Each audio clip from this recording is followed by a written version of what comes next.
Lyca productions Subaskaran presents super star Rajinikanth நடிப்பில் Vettaiyan October 10 முதல் உலகமெங்கும்.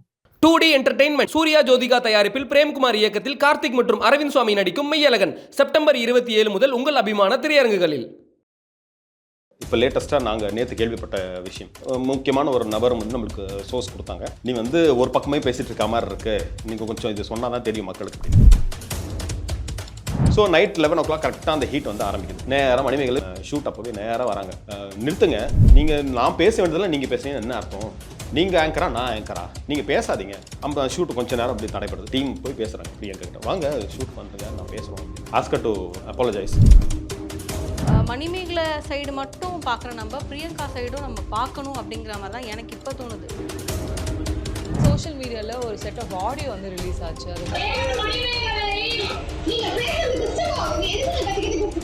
இந்த ஆடியோ வந்து முழுக்க முழுக்க நீங்கள் பார்த்தாலே தெரியும், பிரியங்கா பேசுனது எல்லாமே.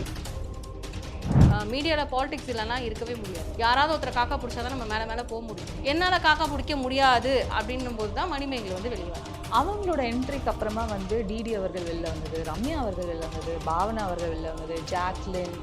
பாவனா வந்து அவங்க வந்ததுக்கப்புறம் வெளியே போகல. அன்ப்ரொஃபஷனல் டீம் அப்படின்னு ஒன்று சொல்கிறாங்க. மணிமேகலை வந்து எனக்கு 10 லட்சம் கொடுத்துட்டு மணிமேகலுக்கு சப்போர்ட்டெல்லாம் பேசலை. பிரியங்கா வந்து எனக்கு டைரக்ட் எதிரிலாம் கிடையாது. அப்படிங்கும்போது இங்கே யாரோட வாய்ப்பை வந்து இவங்க பறிச்சாங்கன்றதுலாம் தெரியல. சேனலுக்கு என்னன்னா முகுத் கோமாளின்றது ஒரு ரொம்ப ஸ்ட்ரெஸ் பஸ்டர். இப்போ வந்து ரொம்ப ஸ்ட்ரெஸ்ஃபுல் ஆயிடுச்சு. ஹாய், வணக்கம். இன்னொரு அநீதி நடந்தாலுமே வந்து வாய்ஸ் அவுட் பண்ணுறதுக்கு நீங்கள் 2 பேரும் எப்பவுமே அவைலபிளாக இருக்கிறதுக்கு ரொம்ப ரொம்ப நன்றி. தேங்க்யூ. ஸோ நான் தான் எடுத்தோடனே உங்களுக்கு ஒரு பெரிய வணக்கத்தோடு ஆரம்பித்து வாட் இஸ் ஹேப்பனிங் அப்படின்ற அளவுக்கு தான் இருக்குது. பிகாஸ் நீங்கள் டெலிவிஷனில் இருக்கீங்க. ஸோ டெலிவிஷனில் நடக்கிற இது ஒரு மாதிரி பாலிட்டிக்ஸாக இருக்கா அப்படின்ற அளவுக்கு தான் நிறைய பேர் பேசிகிட்டு இருக்காங்க. ஸோ அதை எப்படி நீங்கள் பார்க்குறீங்க? எடுத்தோடனே I should start from there only. Okay, இப்போ டெலிவிஷனில் இருக்கிற பாலிடிக்ஸ் அப்படின்னாலே அது நீங்கள் சொல்கிற டெலிவிஷன் மட்டும். ஆனால் டெலிவிஷனில் மட்டும் அந்த பாலிடிக்ஸ் இல்லை, எல்லா ஃபீல்டும் இருக்குது. ஐடியிலேருந்து ஒரு இட்லி கடை வரைக்கும் இருக்குது.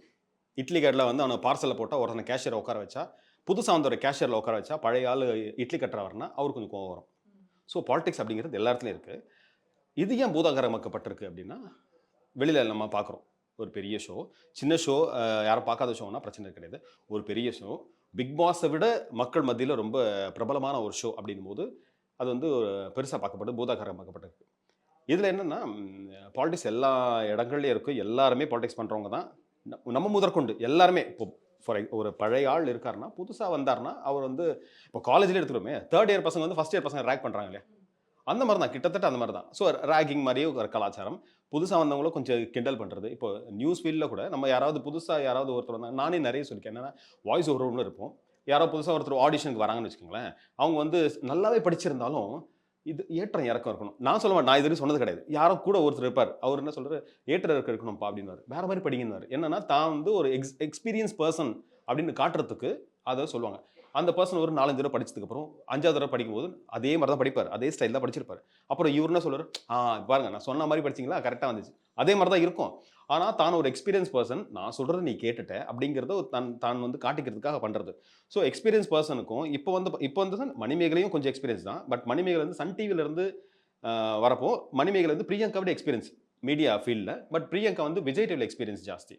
அப்படி இருக்கும்போது இந்த கிளாஷ் அப்படிங்கிறது தவிர்க்க முடியாதது ஒன்று. அண்ட் இங்கே பார்க்கப்படுதுன்னா டாமினன்ஸ், ரொம்ப டாமினண்ட்டாக இருக்காங்க, என்ன பேசவே விடலை, நான் வந்து ஆங்கர் பண்ணுறேன்னா அது மாதிரி தான் நான் பண்ணுற வேலையில் இவங்க ஏன் குறுக்கிடுறாங்க அப்படின்னும் போது ஒரு உச்சகட்ட கோபத்தின் கொந்தளிப்பு, அதோட வெளிப்பாடு தான் இதான் நான் பார்க்குறேன்.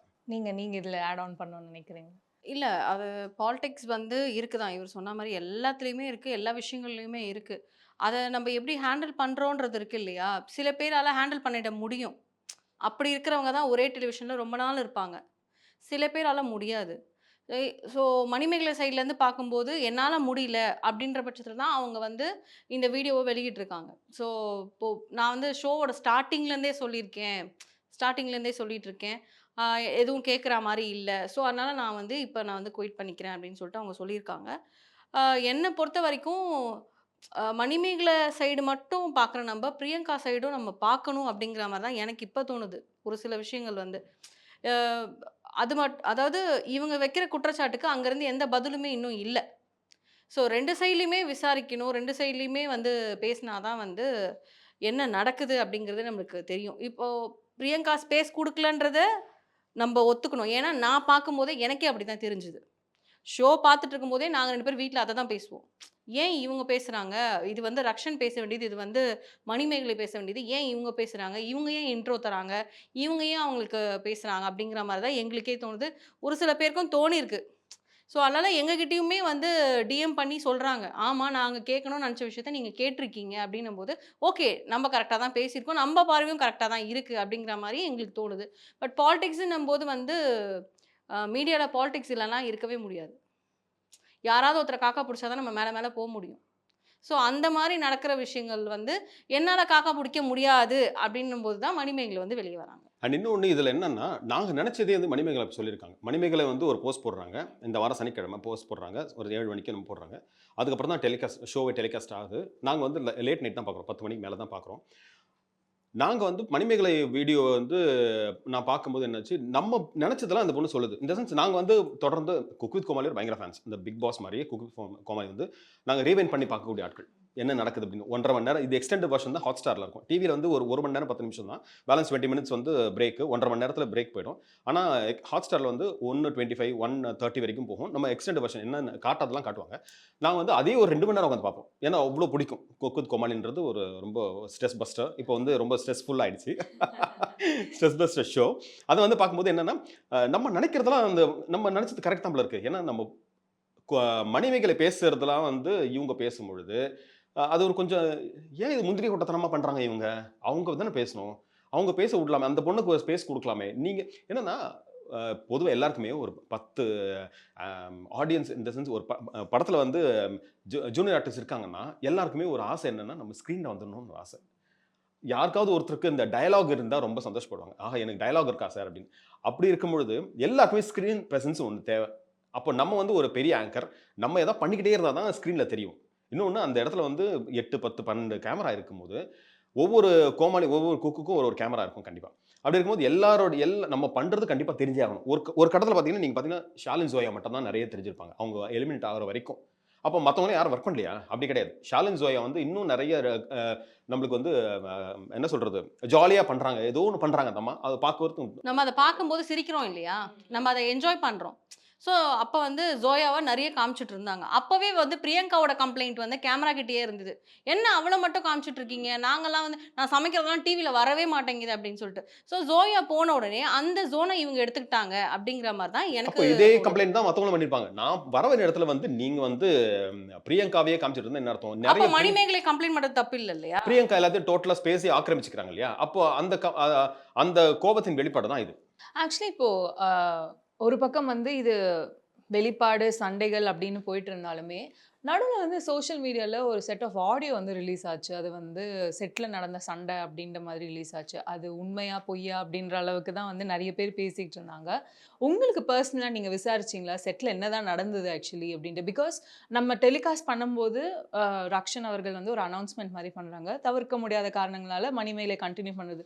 எல்லாரோட ஃபேஸும் ஒரு மாரி இருந்தது. ஸோ ஏதோ ஒண்ணு பெருசா நடந்திருக்குன்னு மட்டும் தெரிஞ்சது. ஸோ கண்டிப்பா அத பத்தி. என்ன நடக்குது அப்படின்னா, இந்த சீசன் ஸ்டார்ட் பண்ணதிலிருந்தே இவங்க 2 பேரும் சின்ன சின்ன கருத்து மோதல்கள் இருக்கும். அதோட ஹையர் வெர்ஷன் உச்சகட்டம் போனது எப்பன்னா, இது வந்து நடந்த விஷயங்கள் அங்க.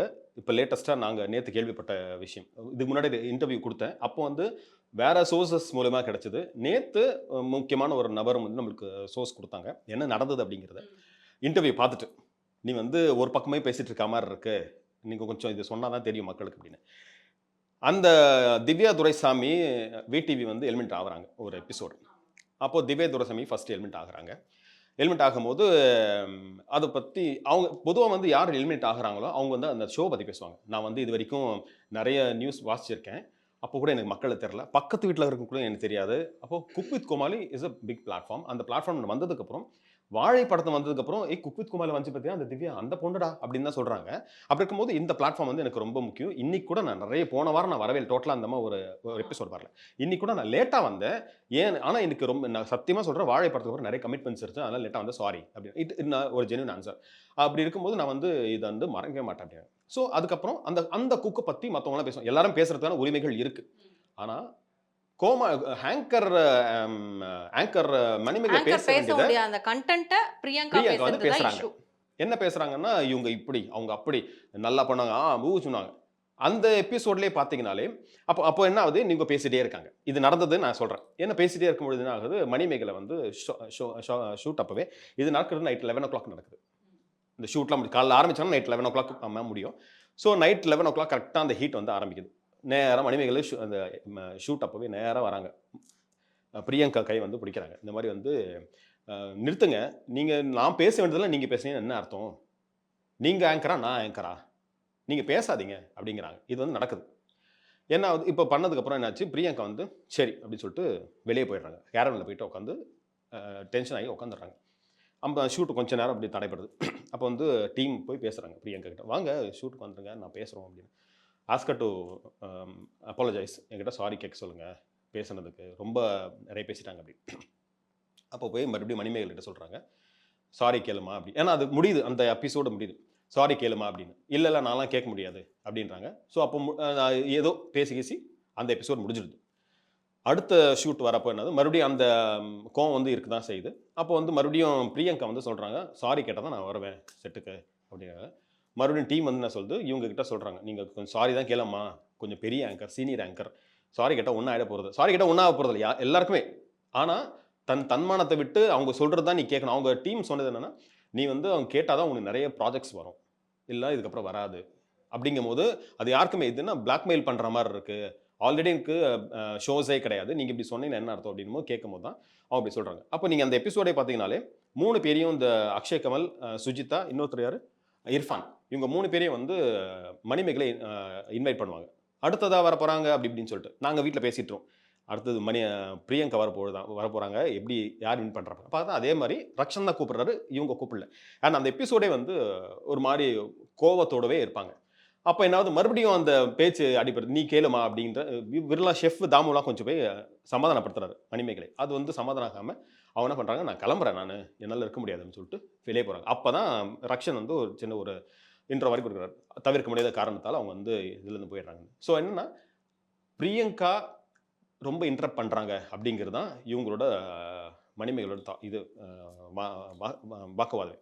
ஸோ ரொம்ப பேசுறதுனால இவங்க வந்து என்னால் வந்து ஆங்கரிங் பண்ணவே முடிய மாட்டேங்குது, இவங்க ஏன் சும்மா இன்டரப்ட் பண்ணிட்டு இருக்காங்க அப்படிங்கிறதா. ஸோ அன்னைக்கு நடந்த கலையபர காட்சிகள் இதுதான். அண்ட் இன்னும் நீங்கள் ஆடியோ பற்றி சொன்னீங்க, இந்த ஆடியோ வந்து முழுக்க முழுக்க ஃபேக்கு. நீங்கள் பார்த்தாலே தெரியும், பிரியங்கா பேசுனது எல்லாமே பிக் பாஸில் பேசுன ஆடியோ. அது வந்து சாதாரண வெகுஜன மக்களுக்கு தெரியும். சில பேர்லாம் அந்த ஆடியோ போட்டுட்டு அது 1 lakh 2 lakh வியூலாம் போய் எனக்கு பைத்தியக்காரத்தனமாக இருக்குது, எல்லாம் கீழே கமெண்ட் வரும், ஆஹா பயங்கரமான சண்டைப்பில் இருக்குது, பைத்தியக்காரன் எவனா அதை ரெக்கார்ட் பண்ணியிருப்பான். அது கொஞ்சமாவது யோசிக்க வேணாம். கட் பை கட்டாக இருக்குல்ல, அது கொஞ்சம் யோசிக்கணும். அண்ட் மணிமேகலை பேசுனது அந்த ஷூட்டில் அப்போ நடந்த சும்மா கிண்டலாக பண்ணுறதெல்லாம் இருக்கும் இல்லையா. ஒரு முறை மணிமேகலையே கிண்டலாக பேசுகிறாங்க, தாமு பிரியங்காலாம் உட்காந்து கிண்டலாக பேசும்போது இவர் வந்து சொல்கிறார், பிரியங்கா நீ தான் ஆங்கர். நிறைய உசுப்பேத்து விடுற ஆட்கள் அங்கே நிறைய பேர் இருக்காங்க. சுஜிதா அதாவது மனசுக்குள்ள இருக்கும், ஆனா அது கேமரா இருக்குன்றதுக்காக வெளிக்காமிச்சுக்காம நாசுக்கா கேமரால எப்படி பேசுனா அது போய் காமெடியாவும் சேர வேண்டியவங்களுக்கு நறுக்குன்னு இருக்கும் அப்படிங்கிற மாதிரி ஒரு சில ஆட்கள் அங்க பேசினாங்க தான். அதை பார்க்கும்போது ஏன் இவங்க இப்படி சொல்றாங்கன்ற மாதிரிலாம் நம்மளுக்கு தோணி இருக்கு.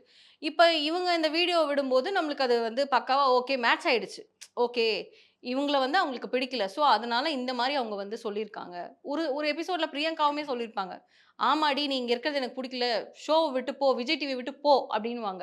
அப்படி பார்த்தா அவங்களுக்கு எவ்வளோ கிரஞ்சி இருக்கு உள்ள அப்படிங்கிற மாதிரி தான் நம்ம நினைப்போம். ஆனா அங்க செட்டுக்குள்ள என்ன நடக்குதுன்றது அங்க இருக்கிற ஆட்களுக்கு மட்டும்தான் தெரியும். முழுக்க முழுக்கையான உண்மை வந்து செட்ல வேலை பார்க்குறவங்க, டைரக்டர் டீமு, அந்த ப்ரொடக்ஷன் டீமுக்கு மட்டும்தான் வந்து என்ன முழுசா நடந்திருக்குன்றது தெரியும். ஆக்சுவலி இப்போ இந்த பிரச்சனை வெளில வந்த உடனே வந்து ஒரு சில கிளிப்பிங்ஸ்லாம் கூட ரிலீஸ் பண்ணாங்க. அப்போ வந்து ஆல்ரெடி அவங்க சண்டை போட்டுட்டு இருக்கிற மாதிரி, இந்த 2 அடிக்கு ஏன்பா என்ன டார்ச்சர் பண்றீங்க, இது ஒரு பக்கம் இருந்தாலுமே, இன்னொரு பக்கம் நிறைய பேர் வந்து ஈவன் மணிமேகலையுமே அதானே பண்ணாங்க. ஆஸ் இன் இப்போ ஒரு நாள் ரக்ஷன் ஏதான வர முடியலன்னா மணிமேகலை வந்து அங்க போய் நிக்கிறாங்க. அவங்க கோமாளில இருந்து அவங்க ஆங்கர் பண்ணாங்க. So when it comes to Manimegalai doing அது வந்து தப்பு இல்ல, ஆனா இவங்க பண்ணும்போது தப்பு இல்ல அப்படின்ற மாதிரி கேக்குறாங்க. இல்ல மணிமேகலை பண்றது தப்பு இல்ல நான் சொல்ல வரல. இப்ப நீங்க சொல்ற அந்த பாயிண்ட் ஆஃப் வியூல இருந்து யோசிக்கும்போது ஓகே, கோ ஆங்கர் வரலன்னும் போது அந்த இடத்துல ஆங்கர், ஸோ அவங்க வந்து அந்த மாதிரி அப்பா நான் மட்டும்தான் இன்னைக்கு என்னோட ஸ்பேஸ் பாயுது அப்படின்ற மாதிரி அவங்க சொல்றது வந்து ஓகே, அவங்களுக்கும் மனசுக்குள்ள இருந்திருக்கும். அப்ப ரக்ஷன் வந்து நம்மளது எடுத்துக்கினா இன்னைக்கு ரக்ஷன் இல்லாம நம்ம பண்ணலாம் ஜாலியா அப்படின்ட்டு. ஆனா ஆங்கருக்கும் குக்குக்கும் இருக்க வித்தியாசத்தை வச்சு தான் இந்த சண்டையே போயிட்டு இப்போ இருக்கு. சிம்பிளுங்க. இப்போ பிரியங்கா வந்து சமைச்சிட்டு இருக்காங்க. நீங்க போங்க பிரியங்கா, இதுல கடுகு போடணுமா, ஃபிஷ் போடணுமா, நான் பண்ணிக்கிறேன் அப்படின்னு சொன்னா எவ்வளவு கோவம் வரும் பிரியங்கா. புரியுது புரியுது. என் வேலையில நீ தலையிடாத, உன் வேலை நான் என் வேலை நீ உன் வேலை தலையிட மாட்டேன். ஸோ குக்கு வேலையை வந்து நீ குக்கு வேலையை பாரு, ஆங்கர் வேலை நான் ஆங்கர் வேலையை பார்க்குறேன். அதுதான் அவங்களோட இதுவே. அண்ட் இன்னொன்று, இந்த ஷெஃப் தாமெல்லாம் பேசிட்டு இருக்கும்போது இவங்க சொல்றாங்க, ஷெஃப் தாமு சொல்றாரு, இதுக்கப்புறம் பிரியங்கா நீங்க தான் ஆங்கர் அப்படின்னு கிண்டல் பண்ற மாதிரி சொல்றாங்க. அப்போ வந்து மணிமேகலன் சொல்றாங்க, நீ சாப்பிட்டு பேலன்ஸ் இருக்க இட்லி எல்லாம் மத்தவங்களுது அப்படிங்கிறாங்க. ஆமா. விஜயோட டைலாக் ஒன்று பார்த்தீங்களா, நீ சாப்பிட்டு மிச்சம் இருக்கிறது இன்னொருத்தர். அப்போ நீ நீ இருக்கிற ஷோ விட மற்ற ஷோலாம் மற்ற ஆங்கருது, நீயே இதுக்கு ஆக்கிரமிச்சுக்கிற அப்படிங்கிற மாதிரி கிண்டலாம் சொல்லியிருப்பாங்க. ஆனா அது எவ்வளவு பெரிய ஒரு உள்ளார்த்தம் கொண்டது அப்படிங்கிறது தான். ஆக்சுவலி இப்போ இன்னொன்று கேட்கணும்னு இருந்தது. பிகாஸ் நீங்கள் ரீசெண்டாக இன்டர்வியூ கொடுக்கும்போது இந்த கமெண்ட் நான் வந்து எல்லாத்துலேயுமே பார்த்துட்டு இருந்தேன். அதாவது இப்போ ஆக்சுவலி ஓகே, பெரும்பாலும் வந்து அவங்க பண்ணுற ஷோஸ் எல்லாமே விஜய் டிவியில் வர ஷோஸ் எல்லாமே வந்து பிரியங்கா அவர்கள் தான் பண்ணுறாங்க அப்படின்றதுனாலுமே, அவங்களோட என்ட்ரிக்கு அப்புறமா வந்து டிடி அவர்கள் வெளில வந்தது, ரம்யா அவர்கள் வெளில வந்தது, பாவனா அவர்கள் வெளில வந்தது, ஜாக்லின், அர்ச்சனா, இன்னும் லிஸ்ட் போய்க்கிட்டே இருக்கு ஆக்சுவலி அப்படி சொல்ல போனால். இதை நீங்கள் எப்படி பார்க்குறீங்க? பாவனா வந்து நான் ஆல்ரெடி சொல்லியிருந்தேன். என்னன்னா, பாவனா வந்து அவங்க வந்ததுக்கு அப்புறம் வெளியே போகல. ஆமா, அவங்களே ஒரு கிளாரிஃபிகேஷன் கொடுத்துருந்தாங்க. ஆல்ரெடி ஒரு யூடியூப்ல நான் கொடுத்தேன்ற மாதிரி வேற ஒருத்தவங்க பேசினதை அவங்க காட்டி ரீட்வீட் பண்ணி ரப்பிஷ்லாம் சொல்லி திட்டி விட்டாங்க. அது ஒன்று. ரம்யா வந்து அவங்க நிறைய படங்கள் பண்ண ஆரம்பிச்சாங்க. அதுக்கப்புறம் படங்கள் பண்ண ஆரம்பிச்சு வெளியே போயிட்டாங்க. டிடி வந்து ஹெல்த் இஷ்யூஸால வெளியே போயிட்டாங்க. கால் வலி நிற்க முடியாத வெளியே போயிட்டாங்க. ஜாக்லின் வந்து சீரியல் கொடுத்தாங்க, சேனல் சீரியல் கொடுத்து நடிக்க வச்சாங்க.